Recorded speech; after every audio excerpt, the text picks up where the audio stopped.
Hello बच्चों। जब से आप ये मैंने सीरीज शुरू किया आप लोग काफ़ी फीडबैक दे रहे हो और आपके फीडबैक के बेस पे वीडियो भी बना रहा हूँ।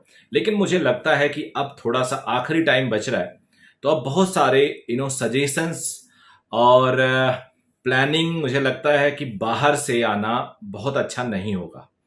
तो मैं फिर अब प्लान ये कर रहा हूँ कि कुछ थोड़ा सा चीज़ें चेंज की जाए। हाँ, ये है कि आपके लिए कुछ ना कुछ देता रहूंगा, ऐसा नहीं है, लेकिन फिर भी मेरा मेन पर्पस है कि आपका फोकस डिस्टर्ब ना हो, विच इज़ वेरी इंपॉर्टेंट।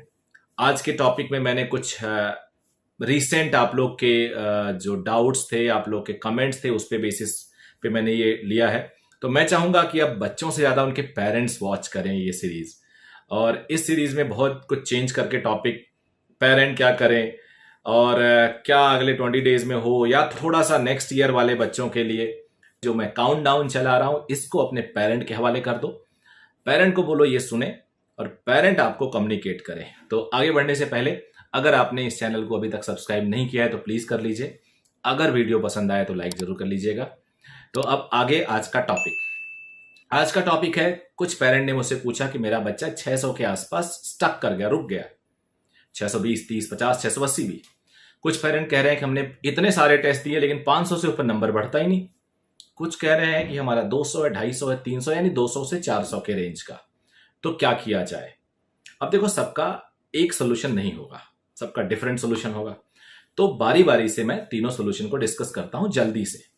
सबसे पहले उन बच्चों के लिए जिनके नंबर 600 से ऊपर आ रहे हैं, एंड डेफिनेटली वो चाहेंगे कि उनका नंबर 700 आ जाए, 705 आ जाए, 710 आ जाए। तो मैं आप लोग को बोलूंगा कि 700 लाना, 710 लाना या 720 लाना, ये कई बार हमारे हाथ में नहीं होता। It all depends on test paper also. तो हाँ, लेकिन ये है कि परफेक्शन की तरफ बढ़े, कुछ ऐसा कुछ छूटे ना, उस पर ध्यान दें। और अगर पेपर पिछले साल जैसा ही रहा या उसके पिछले साल, तो 720 भी ले आए। ये आपकी प्लानिंग है और मैं चाहता हूं यही आप मुझसे कहना भी चाह रहे हैं। तो इसमें मेरा जो व्यू है वो ये है कि अगर बच्चा 680, 650, 630, कहीं भी 600 से लेके 700 के बीच में रुक रहा है, तो सबसे पहले आपको जानने की जरूरत है जो मिस्टेक कर रहा है वो मिस्टेक टफ क्वेश्चन में कर रहा है या बहुत आसान क्वेश्चन में कर रहा है। अगर वो मिस्टेक टफ क्वेश्चन में कर रहा है तो आपको कोई चिंता करने की जरूरत नहीं है। ग्रेजुअली वो अपने रास्ते पे जा रहा है और वो कवर कर लेगा अगले कुछ टेस्ट में, क्योंकि अभी भी आपके पास काफी टेस्ट बचे हुए हैं। लेकिन अगर आपका बच्चा बहुत छोटे छोटे क्वेश्चन में मिस्टेक कर रहा है, जैसे कि उससे पूछ लिया गया, फॉर एग्जाम्पल मैं आपको बताऊं कि जो एटमॉस्फेयर में कितने लेयर्स होते हैं, हाइट क्या है, या आपसे पूछ लिया गया सबसे ज्यादा energy gamma rays, alpha rays, x ray, इन सब का कंपैरिजन पूछ दिया गया। इस तरह से कुछ इंफॉर्मेटिव क्वेश्चन पूछ दे रहा है जो बहुत आसान होते हैं।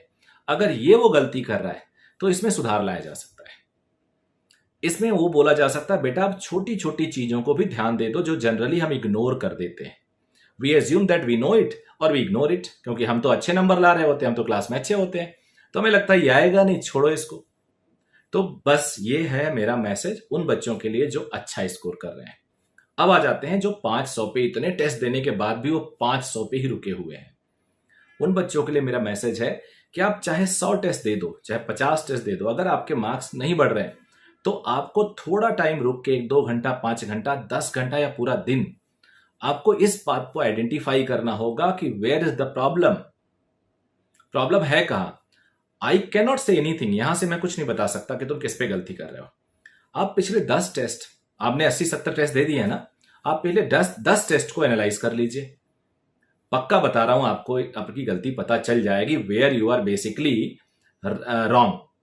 और मैं थोड़ा बहुत अपने एक्सपीरियंस से गेस बता दे रहा हूं कि आपका कहीं कहीं पे कॉन्सेप्ट क्लियर नहीं है, and you go with the bare concept, bare minimum preparation के साथ। वहां पे आपको चेंज करने की जरूरत है, अभी भी समय है। आप उस कॉन्सेप्ट को पढ़ लीजिए, ढंग से पढ़ लीजिए। तो इतना हो गया 500 वाले नंबर वाले बच्चों का। अब आ जाते हैं 200 से 400 वाले बच्चों के पे।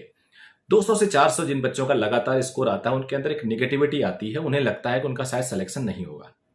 लेकिन मैं आपको बता दूं कि आपका सिलेक्शन हो सकता है। मैं ये मजाक के लिए नहीं बोल रहा हूं, ये मैं आपको खुश करने के लिए नहीं बोल रहा हूं। आप चाहो तो अभी डिसलाइक कर दो मेरे वीडियो को, बाद में आप लाइक कर देना अगर आपका सिलेक्शन हो जाएगा तो। मैं आपको इसलिए बोल रहा हूं कि मेजॉरिटी ऑफ द स्टूडेंट्स लापरवाह होते हैं, मेजॉरिटी ऑफ द स्टूडेंट को निगेटिविटी घेर लेती है, majority of the student quit कर देते हैं, मेजॉरिटी ऑफ द स्टूडेंट अगले साल की सोचने लगते हैं, दूसरा कुछ प्लान करने लगते हैं। इसी दौरान आप डटे रहो। अगर आप डटे रहोगे, यानी आप डटे कैसे रहोगे, आपके नंबर तो लगातार रुके हुए हैं। बेटा सिर्फ और सिर्फ बेसिक्स पे ध्यान दो। बेसिक्स पे क्या होता है? प्रोजेक्टाइल का फॉर्मूला, रेंज का फॉर्मूला। मैं एग्जांपल ले रहा हूं, कोई जरूरी नहीं यही चीज मैं हर सेक्टर के लिए बोलूं। मैं फिजिक्स का हूं तो फिजिक्स के एग्जांपल्स दूंगा और आप समझ जाओगे। वन डायमेंशन मोशन में time of flight, time of maximum height, time of accent, दोनों बीच में टक्कर कहां करते हैं? प्रोजेक्टाइल मोशन में स्क्रू गेज का लीस्ट काउंट क्या होता है, वर्नियर का लीस्ट काउंट क्या होता है, what are the benefits of dimensional analysis. कहते हैं ना, जो हर चैप्टर का निचोड़ होता है, इसको आप टेस्ट चाहो तो 2-3 टेस्ट रोक दो, क्योंकि आपने बहुत टेस्ट दे दिया है, और इसको ढंग से 24 घंटे के अंदर रट जाओ और फिर अगला टेस्ट दो। आपका नंबर 30, 40, 50 बढ़ा हुआ मिलेगा। फिर हर टेस्ट की गलतियां देखो, कहां पे गलती कर रहे हो, उसको अगले टेस्ट में दूर करने की कोशिश करो। ऐसे करके 5-10 नंबर बढ़ाओ। दूसरा, एक निगेटिव जो मार्क्स आपके आते हैं, अगर वो 40 क्वेश्चन आप निगेटिव कर देते हो तो अगले में आप वही क्वेश्चन श्योर करो जो आप कर सकते हो, जो आपको आ रहा है। मैं इस पे एग्जांपल बताता हूं।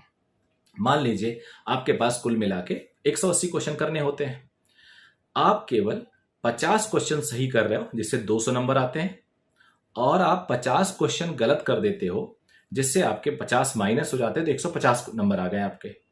अब अगले टेस्ट में आपको क्या करना है? आपको 50 क्वेश्चन जो पक्के आते हैं सिर्फ वही करना और एक भी ट्राई नहीं करना है। इस प्रोसेस में हो सकता है 45 क्वेश्चन सही करो, 45 से आपको 180 मिलेगा, और 5 ही क्वेश्चन आपका माइनस होगा, तो उसमें से 5 कम होगा, और 180 में से 5 कम करो तो 175 मिलेगा। पहले आप 150 पाते थे, अब आपके 175 हो गए लेस एफर्ट से। तो कई बार निगेटिव कम करने से आप ग्रो कर जाते हो। A penny is saved is penny is earned। 1 रुपया बचाया यानी 1 रुपया कमाया। तो इस लॉजिक पे आप ध्यान दीजिए, आपका बहुत भला होगा। Thank you very much.